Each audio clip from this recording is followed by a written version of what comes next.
Hello friends, welcome back all of you in PB pharmacy. तो आप सभी कैसे हो? आई होप आप सभी ठीक ही होंगे। माई सेल्फ सुबी एजेंसी। तो आज की इस वीडियो में हम पढ़ने वाले हैं D pharma first year pharmaceutical chemistry chapter number 2, जिसमें हम लोगों ने फर्स्ट एंड सेकेंड पार्ट में कंप्लीट कर लिया था, जो कि हमारा volumetric analysis and fundamental of volumetric analysis था। और सेकेंड पार्ट में हमने एसिड बेस टाइट्रेशन के बारे में भी पढ़ लिया था। तो आज की इस वीडियो में हम पढ़ने वाले हैं नॉन एक्वस टाइट्रेशन के बारे में, जो कि बहुत ही इंपॉर्टेंट टॉपिक है अकॉर्डिंग टू योर सिलेबस। तो आप सभी वीडियो के लास्ट तक जरूर बने रहिएगा।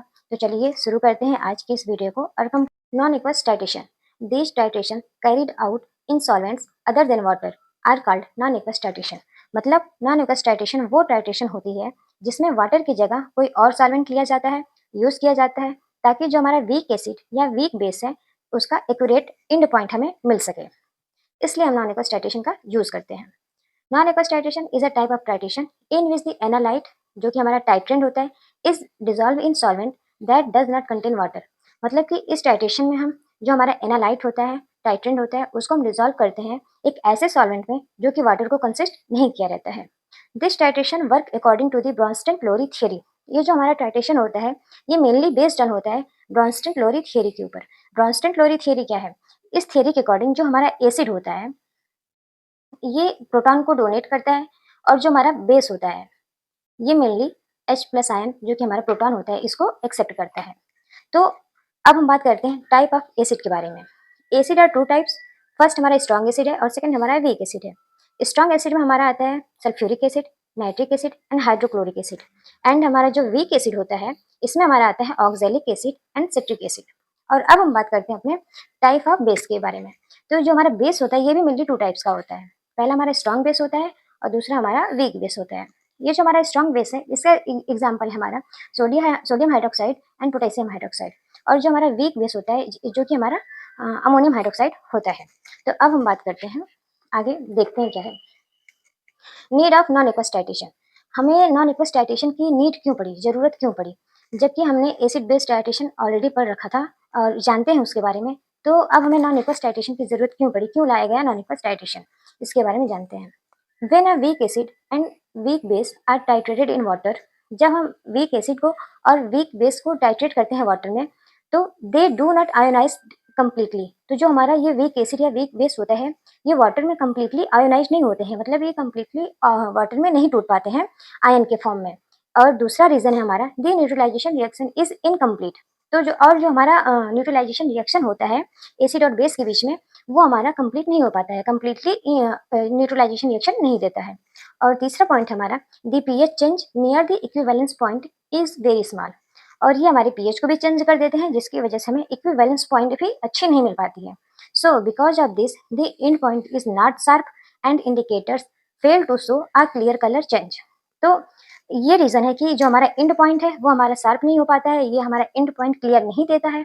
और जो हमारा इंडिकेटर्स होता है वो भी फेल हो जाता है कलर को चेंज करा के शो करने में। जो हमारा इंडिकेटर होता है वो प्रॉपरली कलर शो नहीं कर पाता है। और इसी रीजन को कम करने के लिए हम नॉन एक्वस टाइट्रेशन को लाए। हम नहीं लाए, मतलब साइंटिस्ट ने लाया। So therefore to overcome this problem we use a non aqueous solvent which helps you. तो इस प्रॉब्लम को कम करने के लिए हमने नॉन एक्वस टाइट्रेशन का यूज किया, जिसमें हम नॉन एक्वस सॉल्वेंट यूज करते हैं, जिसकी हेल्प से increase ionisation of weak acid और वीक बेस। तो जो हमारे नॉन एक्वस सॉल्वेंट होता है ये इंक्रीज कराता है आयोनाइजेशन को, जो हमारा वीक एसिड और वीक बेस है उसके आयोनाइजेशन को इंक्रीज कराता है। और सेकंड हमारा आता है give a clear and sharp and point, और ये हमें एक क्लियर और शार्प एंड पॉइंट देता है। अब हम बात करते हैं प्रिंसिपल के बारे में। तो जो हमारा नॉन एक्वस टाइट्रेशन है ये किस प्रिंसिपल पे काम करते हैं उसके बारे में अब हम देखते हैं। Non aqueous titration reaction is based on neutralisation reaction. जैसे कि हमने पहले भी न्यूट्रलाइजेशन रिएक्शन के बारे में पढ़ लिया था, जो कि हमारा ये कहता है कि जब हम एसिड को, जो हमारा एसिड होता है, जब इसको हम बेस के साथ रिएक्ट कराते हैं, मतलब जो हमारा एसिड, जैसे मान लीजिए हमारा HCl हो गया, जब हम इसको सोडियम हाइड्रोक्साइड के साथ रिएक्ट कराएंगे, तो जब न्यूट्रलाइजेशन रिएक्शन होगा तो हमें ये मेनली NaCl, जो कि हमारा साल्ट हो जाएगा, और NaCl साल्ट हो जाएगा और हमारा वाटर रिमूव हो जाएगा। अब ये प्रोसेस कैसे हुई ये देखते हैं। ये जो रिएक्शन है मेनली जब हमारा ये हाइड्रोक्लोरिक एसिड है ये हमारा ब्रेक डाउन होता है एच प्लस आयन में और Cl माइनस आयन में। और जो हमारा NaOH जो कि हमारा स्ट्रॉन्ग बेस होता है, ये हमारा मेनली ब्रेक डाउन होता है सोडियम में, सोडियम आयन में, और दूसरा हमारा ब्रेक डाउन होगा हाइड्रोक्सिल आयन में। तो ये जो हमारा H है, जो कि हमारा हाइड्रोजन प्लस है, मतलब कि प्रोटॉन आयन है, ये हमारा हाइड्रोक्सिल आयन के साथ बॉन्ड बना लेगा और ये H2O के रूप में बाहर चला जाएगा। बचा हमारा सोडियम और क्लोराइड, तो ये दोनों आपस में बॉन्ड बना के साल्ट के रूप में फॉर्म कर लेते हैं। ये हमारा न्यूट्रलाइजेशन रिएक्शन होता है। तो इसी पे हमारा non aqueous titration based on होता है। सो पढ़ते हैं नॉन प्रिंसिपल के बारे में। Non aqueous titration reaction is based on neutralisation reaction. जैसे कि अभी हमने देखा न्यूट्रलाइजेशन रिएक्शन क्या होती है, जो कि between acid and base in a non aqueous medium, जो कि एसिड और बेस के बीच में होती है। और मेनली कौन सा मीडियम होता है, हमारा नॉन एक्वस मीडियम होता है। इसके बीच में हम अपने एसिड और बेस को टाइट्रेट कराते हैं। Non-aqueous solvent modify the strength of acid and base. Weak acids in water may not give complete reaction. Weak acid in a suitable non-aqueous solvent behave as a strong acids and give clear ends points. मतलब कि जो हमारा non aqueous solvent होता है, इसको जब हम modify कर देते हैं तो जो ये एसिड और बेस के स्ट्रेंथ को इंक्रीज कर देता है। और जब ये हमारा वीक एसिड होता है, जब इसको हम वाटर में डिजोल्व कराते हैं, वाटर में इसका रिएक्शन कराते हैं, तो ये हमें कंप्लीट रिएक्शन नहीं देता है। लेकिन जब इसी वीक एसिड को हम किसी सुटेबल नॉन एक्वस सॉल्वेंट पे रिएक्ट कराते हैं, रिएक्शन कराते हैं, तो ये एक स्ट्रांग एसिड जैसा बिहेव करता है और हमें क्लियर एंड पॉइंट्स देता है। जैसे कि ये देखिए, ये जो हमारा वीक एसिड है, जब इसको हम वीक बेस के साथ H2O के प्रेजेंस में रिएक्ट कराएंगे, तो ये हमें शार्प एंड पॉइंट नहीं देगा। अब एग्जाम्पल क्या है weak base and weak acid के, जैसे कि हमारा हो गया, जो हमारा वीक बेस होगा वो एंटीहिस्टामिन हो सकता है और एल्कलॉइड्स भी हो सकता है, और भी सारे वीक बेसिस होते हैं। और जो हमारा वीक एसिड होता है, जैसे कि हमारा बारबिटूरेट्स एंड सल्फोनामाइड्स, ये हमारा वीक एसिड होता है। अब बात करते हैं types of non aqueous titration के बारे में। There are mainly two types. ये जो हमारा नॉन एक्वस टाइट्रेशन होता है, ये मेनली दो प्रकार के होते हैं। पहला हमारा एसिडिमेट्री होता है और दूसरा हमारा एल्कलीमेट्री होता है। जो हमारा एसिडिमेट्री टाइट्रेशन होता है, इसमें हम यूजिंग नॉन एक्वस एसिड, इसमें हम नॉन एक्वस एसिड का यूज करते हैं, और इसमें हम यूजिंग नॉन एक्वस बेस, इसमें नॉन एक्वस बेस का यूज किया जाता है मेनली। अब सॉल्वेंट यूज कौन कौन सा करते हैं, कैसे करते हैं, in which following solvent are involve such as. इसमें मतलब फॉलोइंग सॉल्वेंट्स इन्वॉल्व होते हैं, मतलब कई प्रकार के सॉल्वेंट्स हैं जो कि यूज किए जाते हैं। जैसे देखते हैं, पहला हमारा प्रोटोफिलिक सॉल्वेंट आता है, दूसरा प्रोटोजेनिक सॉल्वेंट आएगा, तीसरा एम्फोटेरिक सॉल्वेंट होता है, चौथा हमारा एप्रोटिक सॉल्वेंट होता है, एंड पांचवा हमारा होता है लेवलिंग सॉल्वेंट्स। अब बात करते हैं प्रोटोफिलिक सॉल्वेंट्स के बारे में। ये प्रोटोफिलिक सॉल्वेंट्स क्या होते हैं, अब जैसे कि इसका नाम है प्रोटोफिलिक, तो ये अपने नाम से ही इंडिकेट कर रहा है कि ये प्रोटॉन लवर है, प्रोटॉन को अपनी तरफ खींचेगा। तो जो proto which means proton and philic मतलब लविंग, सॉल्वेंट मतलब सॉल्वेंट है ही, आप जानते हैं सॉल्वेंट क्या होता है। So these are proton lover, ये प्रोटॉन लवर होते हैं। और नेचर में कैसे होते हैं, बेसिक होते हैं, basic in nature, and use to dissolve acidic analyte, और इसका यूज किया जाता है एसिडिक एनालाइट को डिजॉल्व करने के लिए। एग्जाम्पल हमारा अमाइन हो गया एंड पिरिडीन हो गया। अब बात करते हैं सेकंड सॉल्वेंट्स के बारे में, जो कि हमारा प्रोटोजेनिक सॉल्वेंट है। ये जो हमारा प्रोटोजेनिक सॉल्वेंट है, ये भी अपने नाम से इंडिकेट कर रहा है। प्रोटो मतलब प्रोटॉन, जेनिक मतलब जनरेट करना या जनरेशन, मतलब कि ये प्रोटॉन को जनरेट करेगा मेनली। तो जैसे कि हमारा ये प्रोटोजेनिक सॉल्वेंट्स में क्या होता है कि these are those solvents which generates the protons, ये प्रोटॉन को जनरेट्स करेंगे। एसिडिक इन नेचर, ये मेनली नेचर में एसिडिक होते हैं, and use to dissolve basic analyte, और इसका यूज किया जाता है बेसिक एनालाइट्स को डिजॉल्व करने के लिए। इसका एग्जाम्पल है हमारा फॉर्मिक एसिड और ग्लेशियल एसिटिक एसिड। सो अब हम तीसरे सोल्यूशन के बाद सॉल्वेंट की बात करते हैं, जो कि हमारा एम्फोटेरिक सॉल्वेंट होने वाला है। ये जो हमारा एम्फोटेरिक सॉल्वेंट होता है, ये दीज आर दो solvents which have both character या प्रॉपर्टीज, मतलब कि ये ऐसे सॉल्वेंट्स हैं जिनके पास दोनों प्रॉपर्टीज होती है, दोनों कैरेक्टर, मतलब कि ये जो हमारा प्रोटोफिलिक सॉल्वेंट था और प्रोटोजेनिक सॉल्वेंट था, एम्फोटेरिक में ये दोनों प्रॉपर्टी प्रेजेंट होती हैं, एक ही साथ दो प्रॉपर्टी प्रेजेंट होती हैं एम्फोटेरिक में, इसलिए इसको हम एम्फोटेरिक सॉल्वेंट कहते हैं।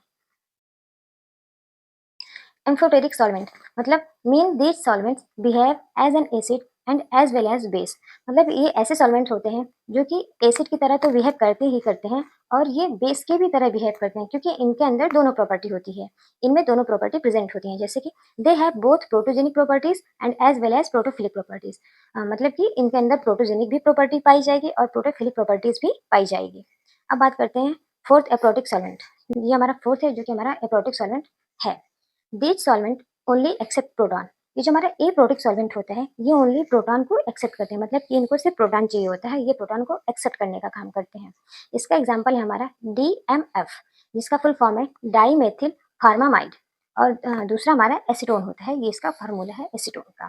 अब पांचवा सॉल्वेंट है जो कि हमारा लेवलिंग सॉल्वेंट है। इसमें क्या होता है कि these are those solvents which enhance the acidic and basic strength. ये सॉल्वेंट ऐसे सॉल्वेंट होते हैं जो कि एसिड और बेस के स्ट्रेंथ को ही इंक्रीज कर देते हैं, मतलब कि अगर ये वीक एसिड है तो इनकी स्ट्रेंथ होगी वो बढ़ जाएगी, अगर ये वीक बेस है तो इनकी स्ट्रेंथ को भी ये बढ़ा देगा। एग्जाम्पल हमारा एसिटिक एसिड होता है। अब बात करते हैं टाइट्रेंट्स के बारे में। टाइट्रेंट्स क्या होते हैं?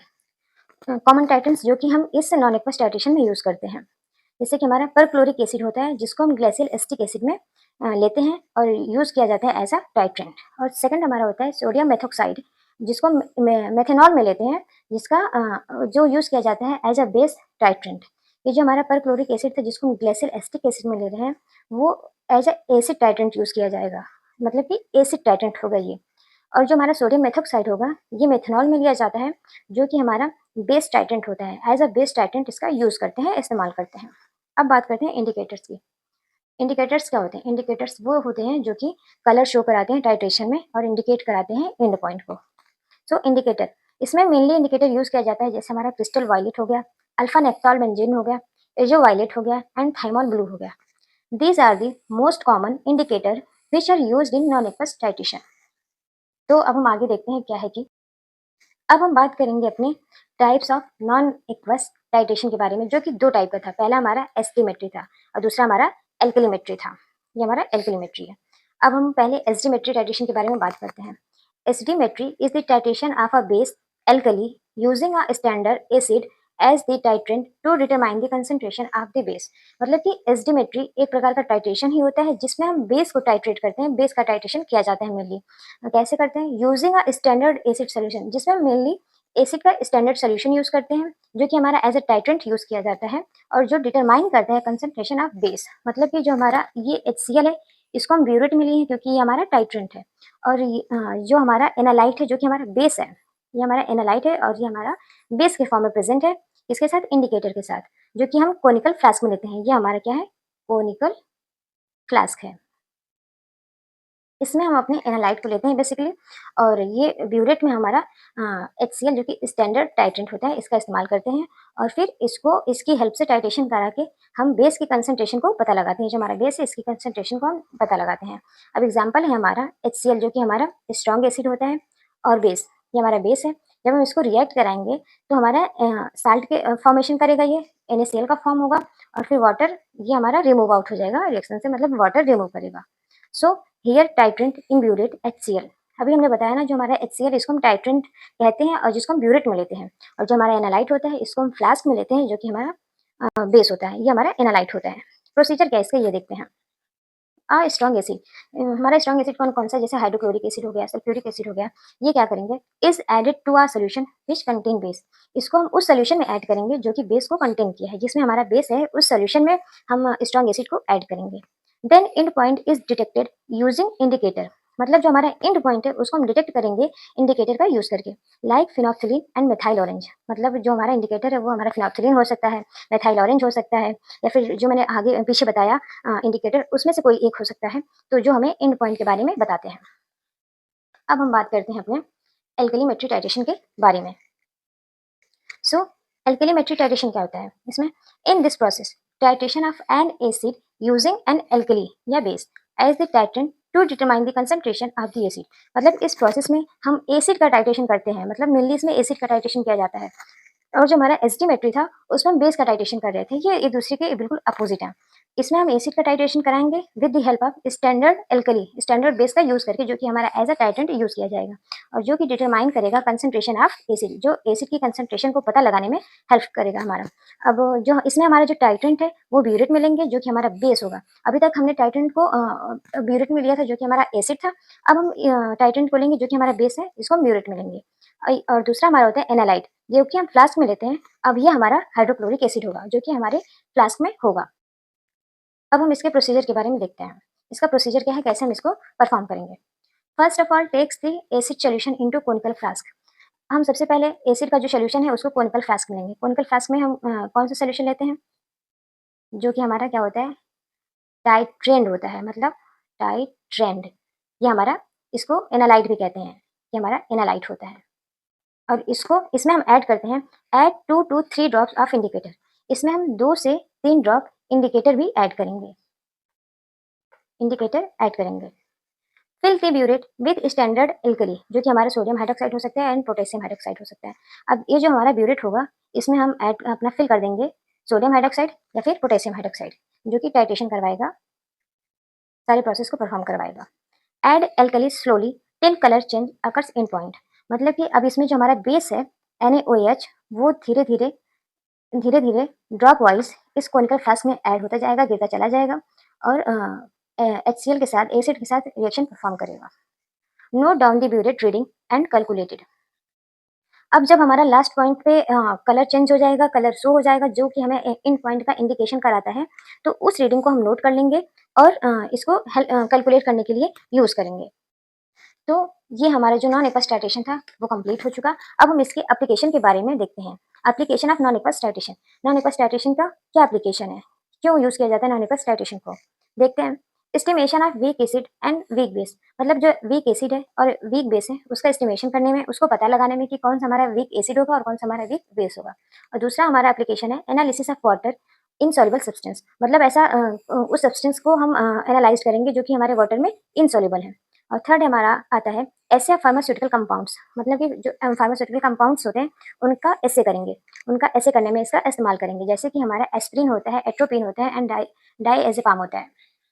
इन सब का हम ऐसे करने में इसका इस्तेमाल करते हैं।